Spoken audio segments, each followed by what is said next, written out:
Everyone, welcome back to Diwali cleaning vlog. तो दिवाली से 15 से 20 दिन पहले हमारे घरों में डीप क्लीनिंग स्टार्ट हो जाती है और मेरा पैटर्न वही रहता है कि सुबह उठते ही पहले सारा कुकिंग वर्क खत्म कर लो ताकि आराम से क्लीनिंग चलती रहे। दिवाली को अभी 10 से 11 दिन बाकी है और उतने में पूरे घर की डीप क्लीनिंग बहुत ही आराम से हो जाएगी। मैंने आपके साथ इन 5 सालों में बहुत सारी क्लीनिंग वीडियोस शेयर की हैं, मतलब हर पर्टिकुलर एरिया की क्लीनिंग मैंने आपके साथ शेयर की है, जिसमें आपको मैंने बहुत सारे क्लीनर्स भी इंट्रोड्यूस करवाए हैं जिनसे काम काफ़ी आसान हो जाता है। मतलब आपके पास कोई इक्विपमेंट्स हो या क्लीनर्स हो तो आप देखेंगे कि आपको बहुत ज़्यादा मेहनत नहीं करनी पड़ती। बाकी रह गई बात हेल्प लेने की, तो पूरी फैमिली की रिस्पॉन्सिबिलिटी है। कोई भी त्यौहार है अगर तो सबका इक्वल पार्टिसिपेट करना बनता है। पूरे दिन की कुकिंग करने के बाद 10 बजे के अराउंड हम लोग काम स्टार्ट कर देते हैं, जो बीच में छोटे छोटे ब्रेक्स के साथ तकरीबन पूरा दिन ही चलता है। कर्टन ये मेरे ऐसे हैं कि बहुत सालों से चल रहे हैं। एक्चुअली ये रेडीमेड नहीं है, ये हमने खुद ही स्टिच करवाए थे।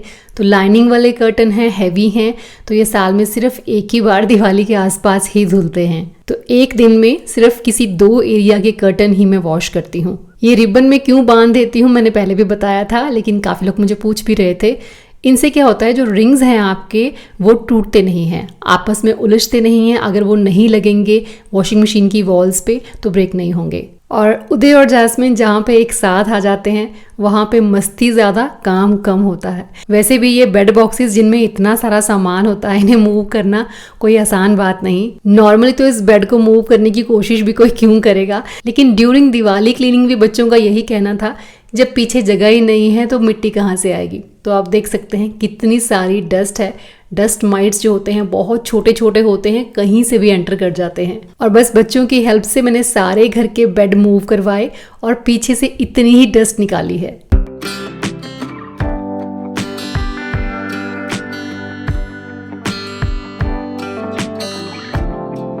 घर का कोना कोना तो हम सभी साफ करते हैं, लेकिन मैट्रेस को कहीं ना कहीं अगर हम निगलेक्ट कर जाते हैं तो आज मैं आपको बताऊंगी कि हम कितनी बड़ी गलती करते हैं। तो मेरे पास है Agaro grand bed vacuum cleaner.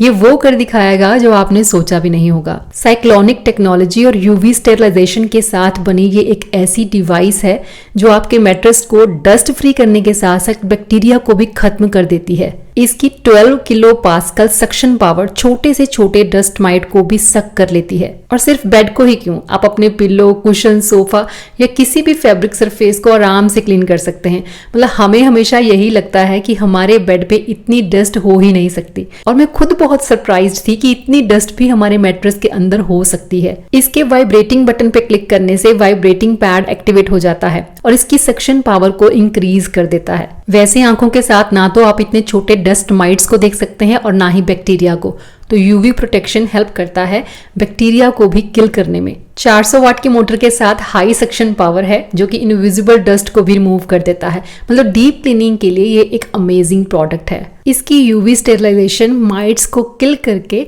Mattress को बिल्कुल क्लीन रखती है। अगर आपके घर में छोटे बच्चे हैं तो डेफिनेटली खाने की चीजें आपके बिस्तर पर जरूर गिर जाती होंगी, वहीं से फंगस पैदा हो जाता है जो हेल्थ के लिए काफी हार्मफुल होता है। और वैसे भी बहुत तरह की एलर्जी या स्किन एलर्जी का रीजन भी बहुत स्मॉल डस्ट पार्टिकल्स होते हैं। लेकिन Agaro grand bed vacuum cleaner अगर आपके पास है तो आपको डरने की बिल्कुल कोई जरूरत नहीं। वीक में सिर्फ एक बार इस प्रोडक्ट का यूज आपके बेड को हमेशा नीट एंड क्लीन रख सकता है और आपको हाइजीन प्रोवाइड करता है। इसके फिल्टर्स को खोलना और वापस से लगाना भी काफी ईजी है। तो अगर आप ऑर्डर करना चाहते हैं तो लिंक आपको डिस्क्रिप्शन बॉक्स में मिल जाएगा। ये वॉल बहुत दिनों से मेरी नज़र में थी, लेकिन इस पे मैं काम कर नहीं पा रही थी।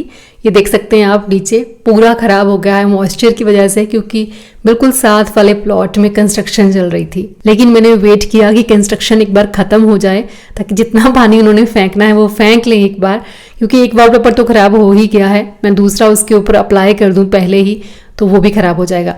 तो बस अब कंस्ट्रक्शन का काम खत्म हो चुका है, अब इसमें मॉइस्चर आने का कोई चांस नहीं है, तो आज मैं इसको चेंज कर रही हूँ। मॉइस्चर की वजह से वॉलपेपर तो खराब हुआ ही, दीवार में भी सीलन आ गई है और इतनी डस्ट निकलेगी इसका तो आइडिया भी नहीं था। खैर, नया वॉलपेपर लगाने से पहले इसको अच्छे से क्लीन करना बहुत जरूरी था। ये ब्रिक्स वाला 3D वॉलपेपर मैंने अमेज़ॉन से ऑर्डर किया था। मतलब पूरा लगने के बाद ही इसका लुक काफ़ी अच्छा आया। अगर आपको भी अपनी किसी वॉल पे लगाना है तो लगा सकते हैं, डिस्क्रिप्शन बॉक्स में लिंक मैं डाल दूंगी। और इस वॉलपेपर को स्टिक करने के लिए मेरी टीम में शामिल है तनु और उदय, और कुलदीप जी और जैस्मिन को काम दिया गया है बालकनी में पॉट पेंट करने का। और उस बालकनी की फाइनल लुक आज आप इस व्लॉग में देख पाएंगे।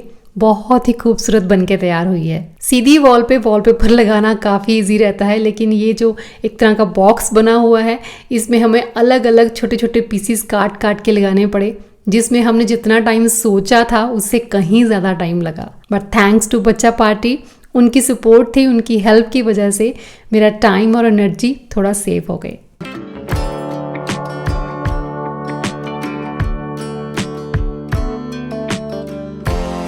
तो चलिए अब बढ़ते हैं उस एरिया की तरफ जिसे क्लीन करने में हमें बहुत घबराहट होती है। तो किचन क्लीनिंग का काम अगर पहले खत्म हो जाए तो फिर आपको ऐसा लगेगा कि आपकी पूरी दिवाली क्लीनिंग डन हो गई है, क्योंकि घर के बाकी एरियाज को क्लीन करना तो इतना मुश्किल होता ही नहीं जितना किचन को क्लीन करना होता है।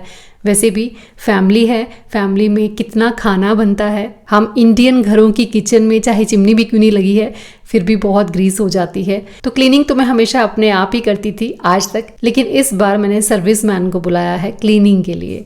जो पैकेज मैंने लिया है उसमें किचन का फ्लोर, काउंटर टॉप, सारी कैबिनेट, सारे ड्रॉर्स और चिमनी इंक्लूडेड है। अप्लायंसेस क्लीन करने का ऑप्शन मैंने लिया नहीं था क्योंकि ज़रूरत ही नहीं थी।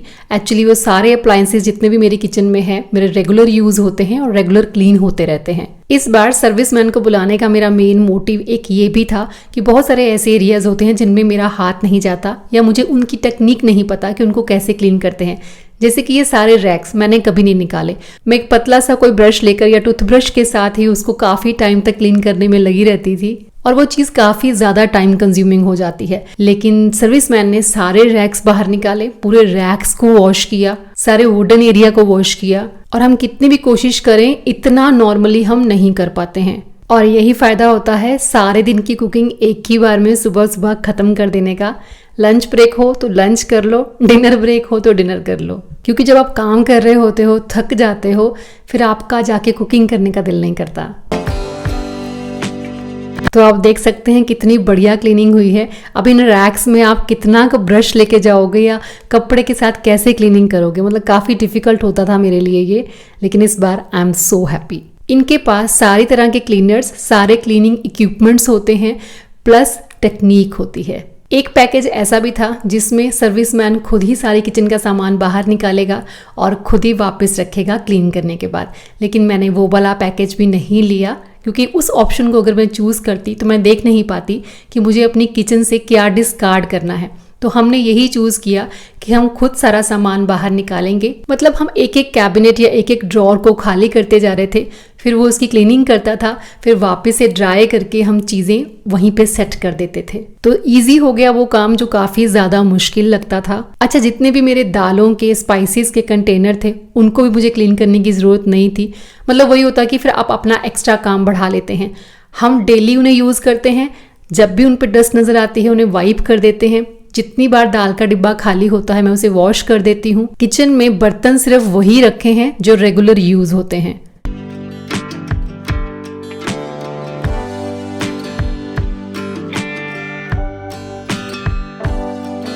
पेंट्री यूनिट में काफ़ी सारे रैक्स होते हैं, तो मैंने इन्हें आज तक कभी नहीं निकाला। बस सिंपल पूरी यूनिट में स्प्रे कर देना और उसके बाद वाइप कर देना। और यहाँ पे भी प्लेट को ऊपर से क्लीन कर देती थी क्योंकि रैक होता था तो उसके नीचे तक हाथ जाता नहीं था। तो आज भैया ने सारा कुछ बाहर निकाल दिया है, सारे रैक्स बाहर निकाल दिए हैं, तो क्लीनिंग उसकी ईजी हो गई।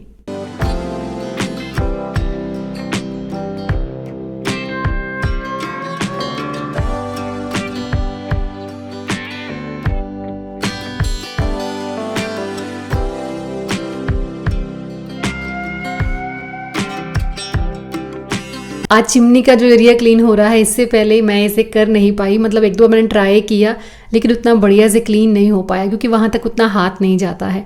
तो आज शुक्र है ये भी साफ हो गया। काफ़ी टाइम लगा हमें पूरी किचन क्लीन करने और करवाने में, रात हो गई थी। शुक्र है कि डिनर रेडी था, तो बस गर्म किया, खाया और सो गए। मैं अभी आपको पूरा लुक नहीं दिखा पाई क्योंकि उस कंडीशन में नहीं थी कि मैं अब कैमरा ऑन करती। बस इतना कहूँगी, किचन बहुत बढ़िया से क्लीन हुई है, बस सेटिंग मैंने सारी पहले जैसी ही रखी है। तो चलिए अब आते हैं मेरे फेवरेट एरिया यानी कि मेरी बालकनी पे। ये है मेरा एक कंफर्ट जोन जहाँ पे मैं घंटों बैठ सकती हूँ। कुछ पॉट्स मैंने पहले ही पेंट करके रखे थे, लेकिन अभी हम जो कॉम्बिनेशन बना रहे हैं वो डार्क कलर का बना रहे हैं, तो सभी पॉट्स को फिर डार्क ही कलर किया है। और तनु को गार्डनिंग का काफ़ी शौक है, तो उसने गमलों में ही बीट रूट के सीड्स लगाए थे जो ग्रो हो गए हैं। बालकनी का पूरा काम खत्म करने में मुझे कम से कम भी 3 से 4 दिन लगे, क्योंकि पॉट्स तो पेंट करने ही थे, उसके अलावा मुझे ग्रास मैट नीचे बिछाना था। कुछ नए फूलों के पौधे लेके आई थी, उन्हें भी प्लांट करवाना था। अच्छा, बालकनी को दिवाली के आसपास तैयार कर रही हूँ, तो दिवाली के लिए डेकोरेशन तो बनती है। तो जो भी मेरे पास पुराना मटेरियल पड़ा था, जैसे कि वुडन का कोई पीस हो गया या मिट्टी के कुछ मटके हैं, प्लास्टिक के कुछ कंटेनर्स हैं, इन सबको बस मैं पेंट करती जा रही थी। सोचा कि बाद में देखूंगी फिर इनकी सेटिंग कैसे होती है।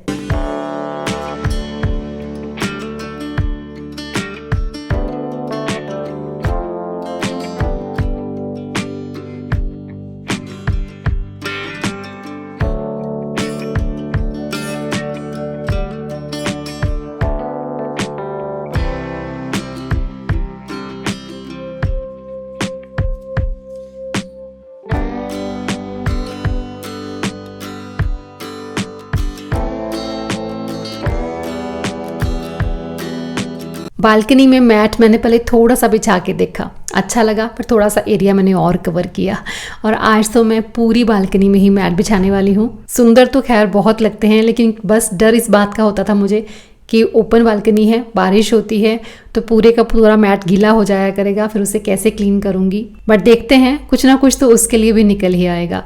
वैसे तो ये मैट के नीचे काफ़ी होल्स होते हैं, तो पानी पूरा निकल जाता है।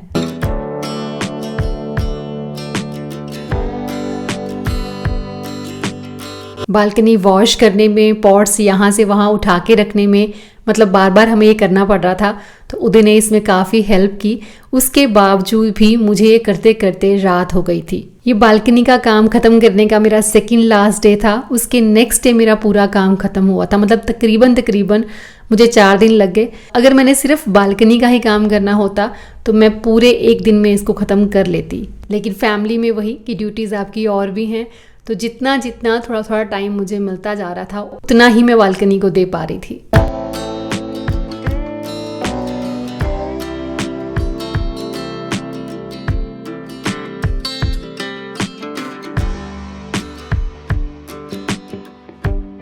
फाइनल डे के लिए कुछ खास काम नहीं था, जितना भी बड़ा काम था, हैवी काम था, वो सारा ऑलरेडी डन हो चुका था। फाइनल डे पे मुझे सिर्फ थोड़ा सा वॉल डेकोर करना था, लाइटिंग लगानी थी एंड दैट्स इट।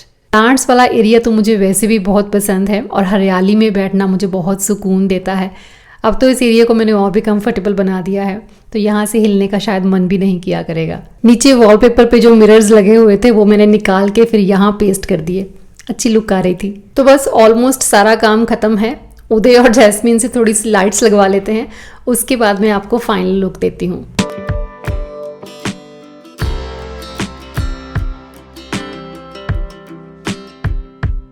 तो बालकनी में एंटर होते ही राइट साइड पे आपको ये वाला लुक नज़र आएगा, जहाँ पे मैंने बहुत सारे फ्लावर्स भी लगा दिए हैं। जैसे कि आजकल गेंदा का सीज़न है, तो गेंदा, पटोनिया, साथ में विंका की हाइब्रिड लगाई है, कुछ इंडोर प्लांट्स भी लगाए हैं। बालकनी के कुछ प्लांट्स मेरे काफ़ी पुराने प्लांट्स हैं, कुछ मैंने नए इंक्लूड किए हैं। मतलब प्लांट्स अगर आप देखेंगे तो राइट एंड लेफ्ट दोनों साइड्स पे ही नज़र आएंगे। सामने वाला जो एरिया है वो मैंने खाली ही छोड़ा है, क्योंकि वहाँ पे कई बार खड़े हो जाते हैं, स्टफी वहाँ पे बैठ जाता है। इससे पहले भी 2 से 3 बार मैंने बालकनी का लुक चेंज किया है, लेकिन इतनी कलरफुल ये बालकनी कभी नहीं लगी।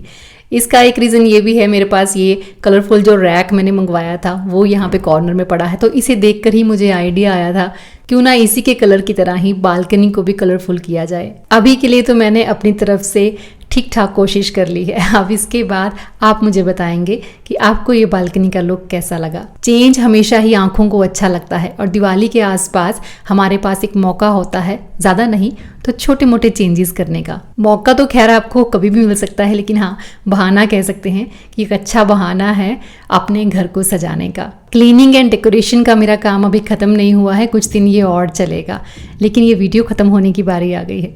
तो चलिए मैं आपको मिलूंगी अब नेक्स्ट वीडियो में। Till then bye bye, take care and stay healthy.